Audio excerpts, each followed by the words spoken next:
Les amis, c'est gâté. Aïe, aïe, aïe, aïe, aïe.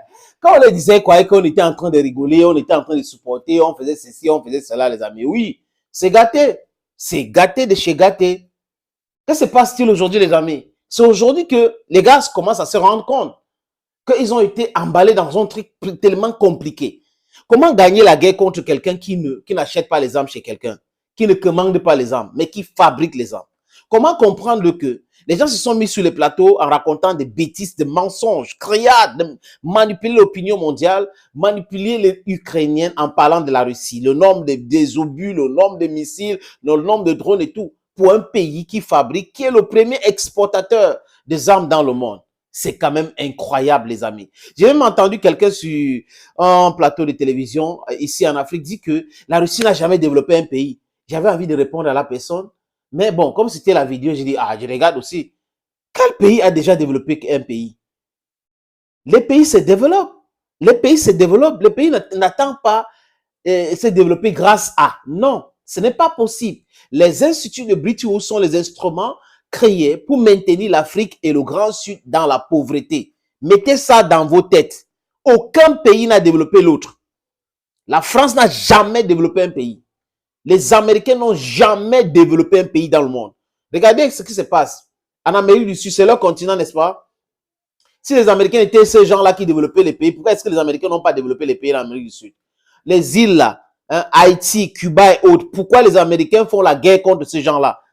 C'est-à-dire que la guerre subtile, le soft war, pourquoi est-ce que Haïti est dans la galère totale aujourd'hui?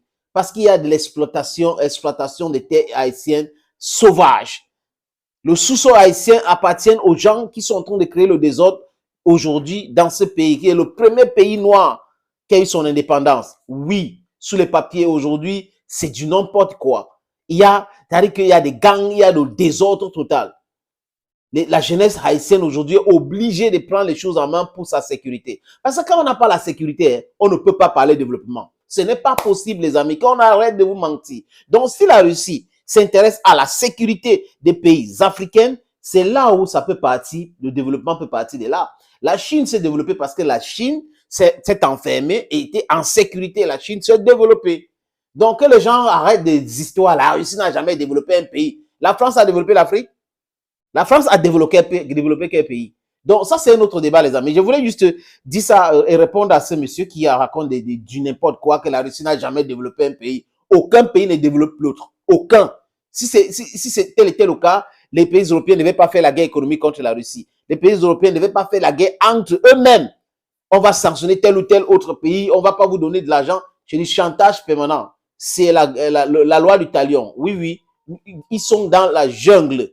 C'est comme ça se passe. Donc, nous avons besoin de la sécurité. Si la Russie nous propose la sécurité, avec cette sécurité, nous pouvons nous développer. On ne demande pas à quelqu'un de venir développer l'Afrique. D'ailleurs, ce n'est pas possible, les amis.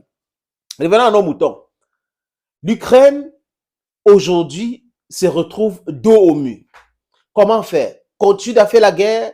Négocier avec la Russie? C'est difficile. C'est très difficile, c'est très compliqué. C'est une équation très complexe à résoudre, les amis. Ah oui, oui, oui, oui, oui, oui. Sur les mêmes chaînes de télévision en Europe et aux États-Unis, ils commencent à dire que l'Ukraine ne peut jamais gagner la guerre. Que l'Ukraine, il n'y a pas moyen. Ils refusent même de donner les F-16. Alors qu'ils avaient dit qu'on va donner. Mais aujourd'hui, ils refusent. L'Allemagne a dit que c'est fini. Les chars Léopard 2, là, c'est fini. Ils n'ont plus assez, donc ils ne vont plus donner.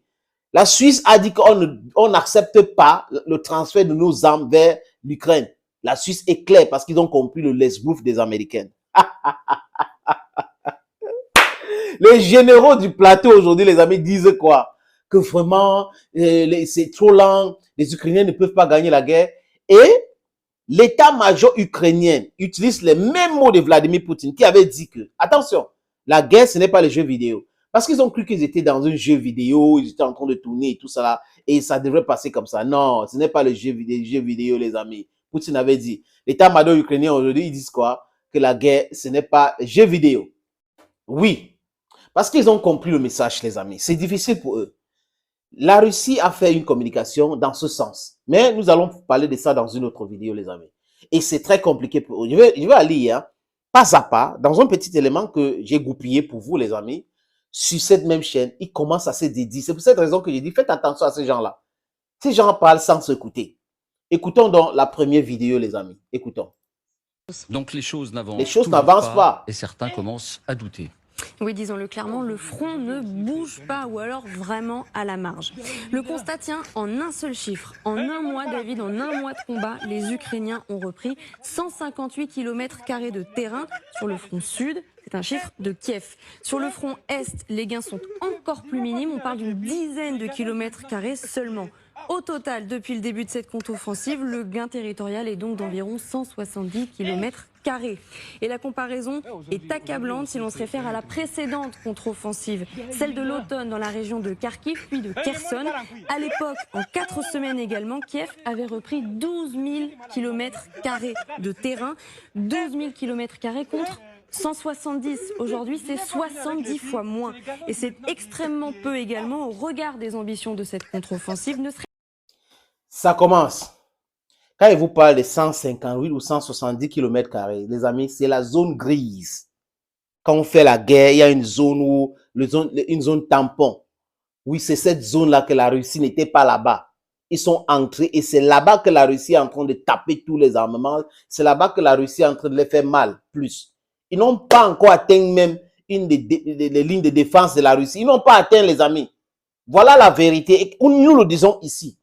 Et demain, ils vont reprendre la même chose. Et cette fille commence à, je sais pas, ses patrons lui disent, mais aujourd'hui, il faut dire la vérité. Et quand elle parle comme ça, elle dit, ce sont les chiffres donnés par Kiev. Donc, il n'y a pas que c'est Washington, il n'y a pas que c'est Londres, il n'y a pas que c'est Allemagne, il n'y a pas que c'est France, c'est Kiev.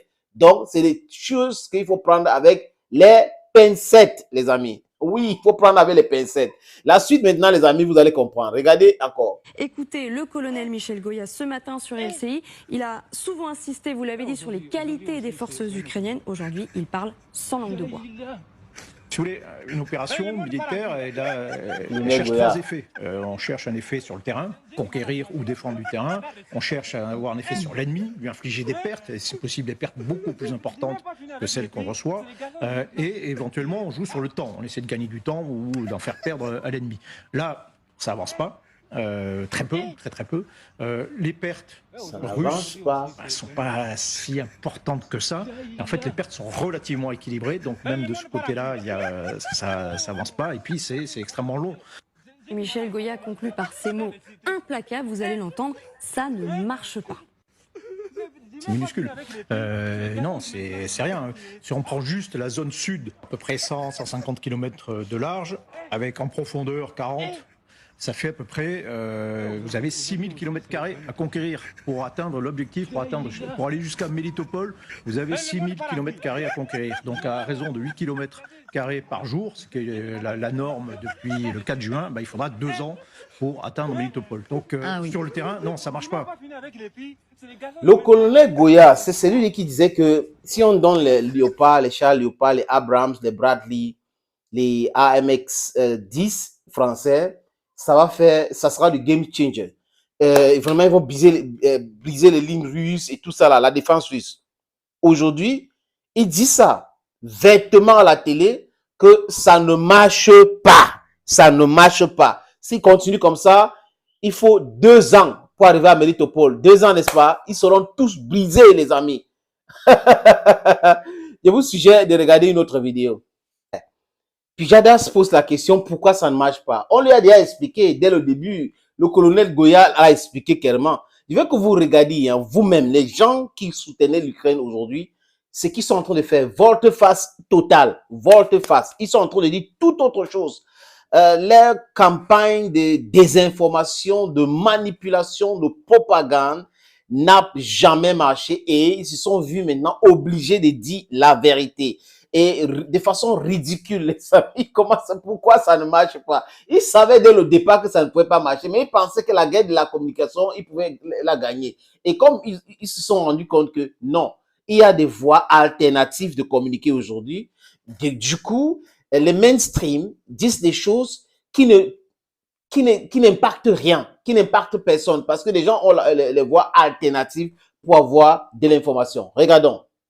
Pourquoi est-ce que ça ne marche pas, pour reprendre l'expression de Michel Goya? Bien, l'une des raisons essentielles, c'est la loi du nombre. Et ce sont les Ukrainiens eux-mêmes qui vendent la mèche. Le porte-parole de l'armée de Kiev pour l'Est du pays. Moscou dispose de beaucoup plus de soldats que Kiev dans cette grande bataille. Le chiffre impressionne. 180 000 soldats au total à l'Est. Dans le détail, il y en a 120 000 au nord du Donbass, 50 000 autour de Bakhmout et le reste est dans cette zone un peu plus au sud. Sur le front sud, c'est la même chose. 80 à 100 000 soldats russes. Si l'on fait le total, donc David, il y a entre 260 et 300 000 environ soldats russes en Ukraine sur le front en ce moment. Pour mémoire, Kiev ne compte que sur une vingtaine de brigades pour sa contre-offensive. Une brigade, on l'a déjà dit, ce sont 3 000 soldats. Donc Kiev a mobilisé 60 000 soldats sur sa contre-offensive, le reste étant disposé sur le reste du front. Et sur ces 20 brigades, 3 seulement ont été employées pour l'instant. Du n'importe quoi, les amis. Ils racontent du n'importe quoi. Les Russes communiquent. Je vous avais dit ici que les Russes disent ce qu'ils font. Ils donnent les chiffres. Et après, quand vous vérifiez, c'est exact. Les Russes ont dit avec 370 000 hommes en Ukraine. Oui, 370 000 hommes en Ukraine. Et 1 million d'hommes ont barricadé les frontières entre la Russie, ancienne frontière, et l'Ukraine jusqu'à aujourd'hui. Et ils ont 3 000 militaires déjà en réserve. Ils ont dit ça clairement, ils sont prêts à toutes les éventualités. Poutine l'a dit. Même la guerre mondiale, ils sont prêts. Même la guerre avec l'OTAN, ils sont prêts. Et les industries de fabrication d'armement russe tournent en plein régime. Shoigu, le ministre de la Défense, est allé l'autre jour, vous avez vu les vidéos, on a publié où les gens sont en train de fabriquer les roquettes, les obus, les missiles, tous les jours. Les Ukrainiens ont dit qu'ils fabriquent en un mois 1088 missiles par mois. Mais multiplié par 4 ces chiffres, quand ils donnent les chiffres, prenez ça avec les pincettes. C'est beaucoup plus. Parce que la Russie largue des missiles tous les jours en Ukraine pour détruire les armes. C'est des entrepôts, ils disent ça, et les sites de commandement. À Kramatorsk l'autre jour, c'est ce qu'ils ont fait. Je vais revenir sur ça, les amis. Et aujourd'hui, ils sont passés de 200 000 militaires russes en Ukraine à 300 000 par là. Petit à petit, vous allez arriver à 370 000. Parce qu'ils comprennent que la situation n'est pas à leur faveur, que c'est très compliqué. Tous les territoires saisis par la Russie et protégés aujourd'hui, les amis. Hermetically protected. That is what is happening right now, les amis. Et ils sont mélangés, confus, ils sont obligés de venir nous dire la vérité aujourd'hui. Ah oui, ils sont venus nous dire la vérité de la vérité, pas leur vérité, parce qu'ils ont passé le temps à dire leur vérité en pensant que la guerre... Ils souffrent. Que c'est la guerre, c'est un jeu vidéo, que c'est du cinéma. Ce n'est pas Hollywood. Non, la guerre, ce n'est pas Hollywood. C'est la réalité du terrain. C'est la réalité du terrain. Vous faites ça souvent avec des gens, des petits pays qui ne fabriquent pas les armes ou qui s'y fabriquent, c'est pas à l'échelle comme la Russie. Aujourd'hui, vous avez trouvé un gros morceau à croquer. C'est votre déclin. Le fait de vous attaquer à la Russie, il n'y a pas l'Occident, les Otaniens là, c'est là où ils ont tout fait, ils ont tout gâté. C'est là où ils ont tout gâté. C'est-à-dire que les faucons de Washington ont mal calculé la Russie. Ils ont mal compris la Russie. Ils ont mal calculé toutes les stratégies et la force de l'armée russe. Aujourd'hui, c'est le contraire. Ah oui, l'armée russe est solide, l'armée russe est ceci. Ah oui, on a confondu les amis. La suite, c'est ceci. Troisième raison, et celle-là on l'a entendu plus d'une fois, l'insuffisance du matériel, et en particulier de l'artillerie et les munitions, et même les chars lourds, à l'image de ces chars léopards employés avec beaucoup de parcimonie, parce qu'il n'y en a pas beaucoup. On en voit ici 2 nouveaux qui ont été détruits par la Russie. Aujourd'hui, ils disent quoi? Ils parlent des chars détruits par la Russie, et on n'en a pas beaucoup. Voilà le discours qui commence à venir. Ça veut dire que la Russie marche. Les Russes ont détruit ces armements-là. Et à chaque fois que l'Occident ou l'OTAN envoie les armes en Ukraine, les Russes tapent là-dessus. Donc, du coup, ça devient inutile d'envoyer les armes. Et ils commencent à comprendre aujourd'hui. Leur grand contre-offensif, tant chanté, c'est-à-dire que parler, c'est comme une montagne qui a accouché d'une souris. Et Voilà, c'est ça, les amis. Regarde, les léopards. Pam, pam, pararara, pam, pam. Oui, on les brûle. Les K-52, ces hélicoptères-là, ils n'ont pas vu ça venir. Ils n'ont pas vu que les Russes avaient tout préparé. Ces hélicoptères qui volent à basse altitude, donc c'est difficile pour que les missiles touchent. Qu'est-ce que ces hélicoptères font? En distance, ils détruisent les blindés. Et quoi encore, les amis? Et les chats. Ah oui, et les chats, ça a détruit les chats. Ces chats, Abrahams, Challenger, Bradley, AMX-10, qui étaient des voitures vraiment puissantes, les voitures qui pouvaient faire telle chose, qui pouvaient tant les mensonges, comment ils ont appelé les trucs, les patriotes étaient vraiment le ciel ukrainien protégé aujourd'hui. Ouais, ils nous ont menti pendant longtemps qu'ils étaient invincibles, ils étaient forts. Maintenant, ils ont oublié qu'ils étaient en face de des gens plus forts que, oui, c'est ça, c'est la force de la communication et la force des armes et la force de la technique, la tactique sur le terrain, les amis. Oui, ce sont leurs propos. Ce ne sont pas mes propos, ce sont leurs propos. Regardez vous-même. Vous allez comprendre aujourd'hui que les Ukrainiens sont tombés dans leur propre piège. They are crying alone. They are crying alone. They are crying alone. Même l'état-major ukrainien pleure seul maintenant. Les amis, la suite de leurs propres éléments, on regarde, les amis, pour mieux comprendre. On a clairement sous-estimé la cohésion de cette armée russe. Écoutez le général Jean-Louis Paloméros. On est en train de constater la puissance de l'armée russe. On l'avait un petit peu, comment dirais-je, sous-estimé à un moment donné parce qu'évidemment il y avait tous ces problèmes de commandement des organisations, de flux, d'approvisionnement. En 500 jours, ils ont eu le temps de s'organiser, ils ont la maîtrise du terrain dans cette posture défensive. Vous avez compris, les amis? Ils ont sous-estimé l'armée russe. Non, c'est pas qu'ils ont sous-estimé l'armée russe.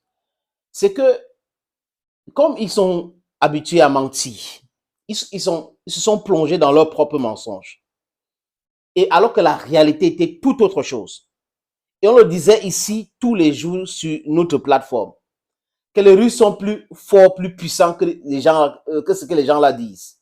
Et aujourd'hui, le général Paloméros, Jean-Paul, qui disait l'Ukraine va gagner l'OTAN, vraiment la Russie ne peut pas faire face aux États-Unis et les pays de l'OTAN.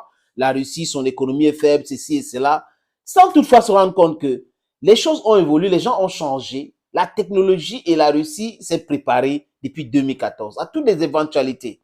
Et ils ont créé leur organisation qu'on appelle BRICS aujourd'hui, qui est plus puissant que le G7. Oui, et ces pays-là ne font pas la guerre économique contre la Russie. Donc la Russie fait le business avec plus de la moitié du monde entier. Et le monde entier, plus de la moitié du monde entier, soutiennent ou comprennent les Russes. Et ont peur des Occidentaux, compte tenu de leur histoire avec le peuple du Sud, du Grand Sud. Ils n'ont pas tenu compte de cela. Et aujourd'hui, ils se rendent compte qu'ils sont seuls. Et ils sont faibles, affaiblis. Ils sont en déclin. Voilà les mots qu'il faut utiliser aujourd'hui, les amis. Et j'ai plein seulement des pauvres Ukrainiens qui ont été amenés dans un combat qui ne les appartient pas. C'est-à-dire que les États-Unis peuvent dire au Cuba, à Venezuela, aux Mexicains de ne pas avoir les bases militaires chinois et russes là-bas chez eux. Mais les États-Unis peuvent imposer aux autres personnes proches des frontières de la Russie d'avoir les bases militaires, de mettre les gens dans les organisations dangereuses, organisations belliqueuses. C'est ça, les amis. C'est vraiment ça. Voilà un général qui avait fait, c'est-à-dire que pour lui, la Russie avait déjà perdu la guerre, qui commence à dire aujourd'hui qu'on a sous-estimé la force de l'armée russe. On a tellement sous-estimé, ils sont tellement organisés, ils sont tellement forts, ils sont tellement puissants. Le message est clair. Et Poutine l'a dit, je vous attends partout, comme vous voulez, nous allons faire la guerre. Et ils ont compris que non, ce n'est pas la blague. On va sanctionner Wagner au Mali. On va faire ceci. Wagner exploite les terres maliennes. Les Maliens se sont plaints. Ce sont vos terres.